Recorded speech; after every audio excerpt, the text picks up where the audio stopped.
12 제자를 택하심. 어느 날 회당에서 나온 예수님은 산으로 올라가서 밤새도록 하늘에 계신 아버지와 이야기를 하였습니다. 너희들은 이제부터 나와 함께 천국 복음을 전파할 것이니라. 날이 밝을 무렵 예수님은 제자들을 불러 모았습니다. 그리고 특별히 12 제자를 뽑았습니다. 시몬 베드로, 갈릴리 어촌의 어부였던 요나의 아들로 태어나 그의 아우 안드레와 함께 어부 생활을 하다가 예수님의 제자가 되었습니다. 그의 원래 이름은 시몬이었으나 예수님께서 그에게 반석이란 의미를 지닌 게바 또는 베드로란 이름을 지어주셨습니다. 베드로는 12 사도의 대표격이었으며 그의 이름은 다른 어떤 제자들보다 성경에 자주 등장합니다.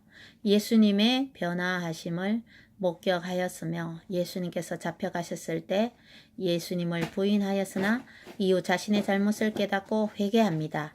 예수님 부활 후 내 양을 먹이라는 말씀을 잘 순종하였습니다.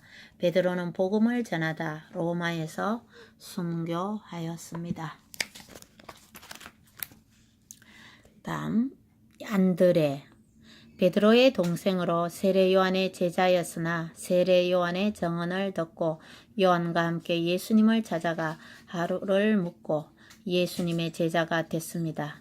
그는 첫 번에 예수님을 만나 그의 형제인 시몬을 데리고 왔으며 빵 5개와 물고기 2마리로 예수님께서 기적을 베푸셨을 때 소년을 데리고 왔습니다.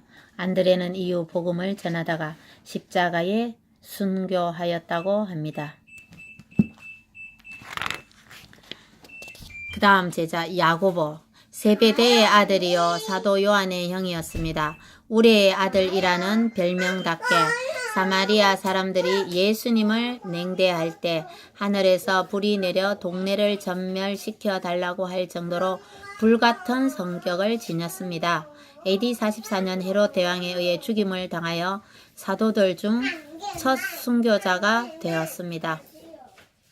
요한, 야고보의 형제이며 요한복음, 요한서신, 요한계시록의 저자입니다.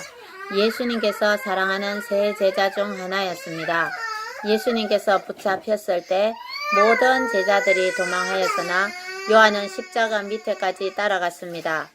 사랑의 사도라 불리며 12 제자 중 유일하게 순교당하지 않고 죽었습니다. 그 다음 빌립은 말을 좋아하는 사람이란 뜻이며 베세다 출신으로 나다나엘을 주님께로 인도하였습니다. 그의 이름은 요한복음에 자주 언급되었습니다. 그는 스케이다 지방에서 순교하였으며 AD 78년에 십자가에 거꾸로 매달려 순교했다고 전해져 내려오고 있습니다. 바돌로메, 나다나엘, 바돌로메는 높은 곳에 계시는 분의 아들이란 뜻입니다. 성경에는 나다나엘이라고도 알려졌습니다. 빌립에 의해 예수님을 만나게 되었고 예수님의 제자가 되었습니다.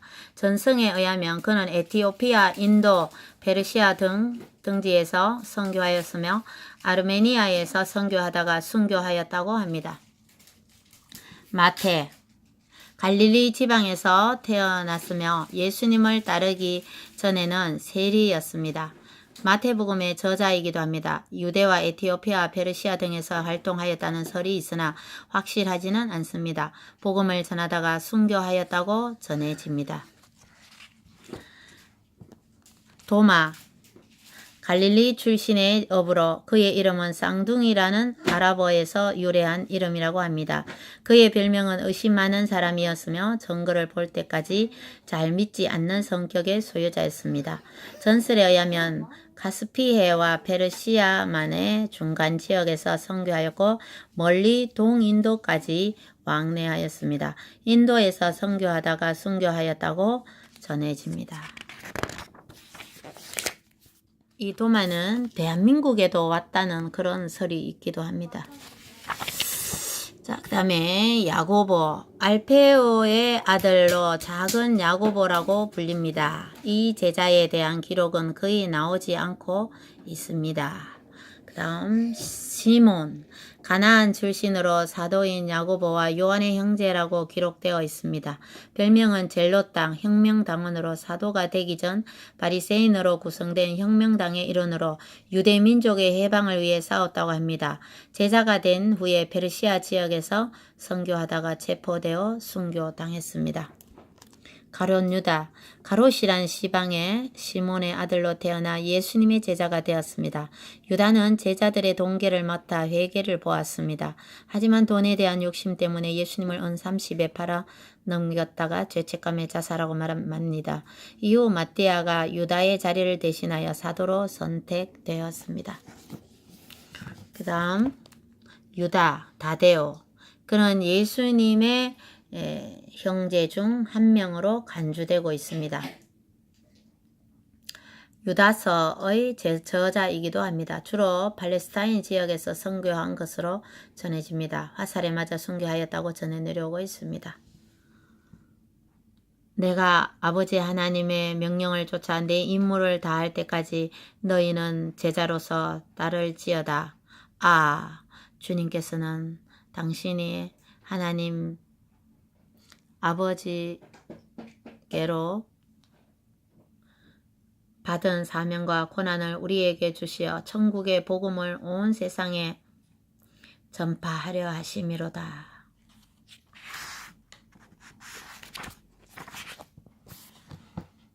그중 베드로는 제자들 중 리더의 역할을 하게 됩니다. 그들은 예수님께로부터 부르심을 받아 천국 복음을 전하라는 사명을 받게 됩니다. 유다가 자살을 하여 그의 자리를 비웠을 때 제자들은 마띠아를 제자로 택하여 유다를 대신하였습니다. 그 다음에 산상설교. 수많은 사람들이 예수님을 따라왔기 때문에 예수님은 사람을 한눈에 바라볼 수 있도록 산 위로 올라갔습니다. 지금 우리는 그때 그 사람들처럼 예수님의 말씀을 직접 들을 순 없지만 예수님 곁에 있었던 제자 마태에 의해 기록되어 예수님의 설교는 후대에 널리 전파되고 있는 것입니다. 오 주님이시여, 복된 말씀을 내려주소서. 많은 군중들이 예수님을 따랐어요.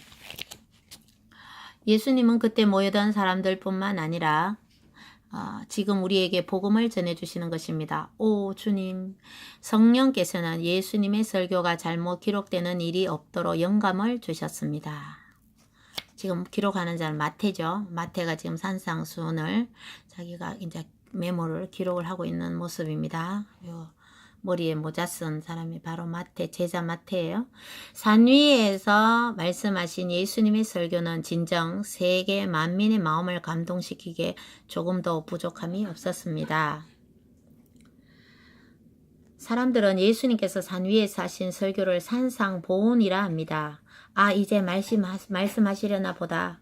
거기 조용히 해. 마음이 가난한 사람은 복이 있다. 하늘나라가 그들의 것이다. 슬퍼하는 사람은 복이 있다. 그들이 위로를 받을 것이다. 마음이 온유한 사람은 복이 있다. 그들이 땅을 상속받을 것이다. 의를 위해 줄이고 목마른 사람은 복이 있다. 그들은 배부를 것이다. 자비로운 사람은 복이 있다. 그들은 하나님의 자비를 얻을 것이다. 받을 것이다. 마음이 깨끗한 사람은 복이 있다. 그들은 하나님을 볼 것이다. 평화롭게 하는 자들은 복이 있다. 그들은 하나님의 아들이라 불릴 것이다. 군중들은 비탈진 언덕 여기저기서 각양각색의 모양을 하고 예수님의 말씀에 귀를 기울였어요.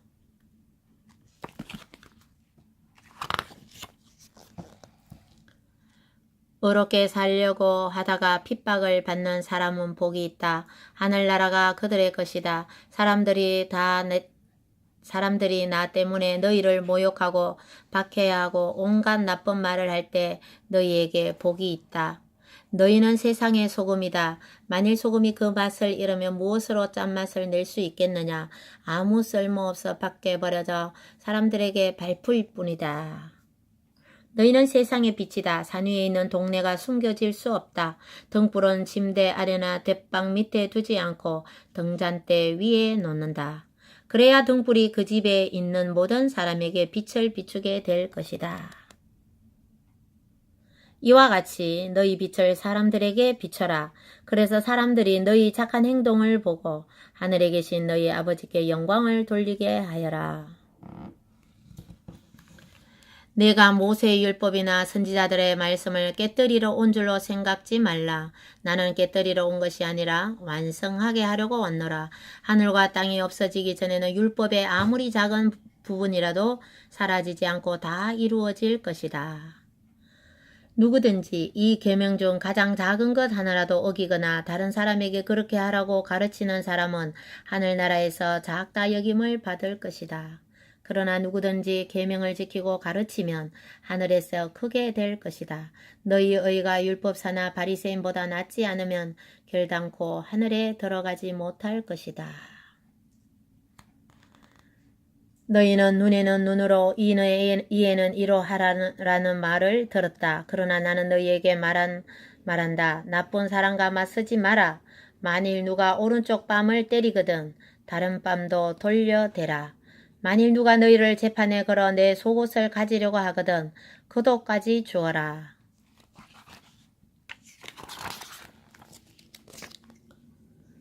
만일 누가 너를 강제로 1km를 가게 하거든 그와 함께 2km를 가 주어라. 내게 달라고 하는 사람에게 주어라. 내게 꾸러온 사람을 거절하지 말라. 너희는 내 이웃을 사랑하고 원수를 미워하라고 말하는 것을 들었다. 그러나 나는 너희에게 말한다. 너희의 원수를 사랑하라. 너희를 핍박하는 사람을 위해 기도하라. 갈릴리 호수도 이날은 푸른빛을 깊게 머금은 채 잔잔하기만 하였고 예수님의 말씀은 점점 높아져 갔습니다. 그러면 너희가 하늘에 계신 아버지의 아들이 될 것이다. 너희 아버지는 악한 사람이나 선한 사람 모두에게 햇빛을 비추시고 의인과 죄인에게 비를 내려주신다. 만일 너희가 사랑하는 사람만 사랑한다면 무슨 상을 받을 수 있겠느냐? 심지어 세리도 그만큼은 하지 않느냐? 만일 너희 형제들에게만 인사한다면 다른 사람들보다 너희가 나을 것이 무엇이냐? 심지어 이방 사람들도 그만큼은 하지 않느냐? 군중도 갈릴리 호수처럼 고요한 감동에 사로잡힌 채 아무 말도 하려고 하지 않았습니다. 그러므로 하늘에 계신 너희 아버지가 완전하신 것처럼 너희도 완전하도록 하라. 여기까지 산상수훈입니다. 감사합니다.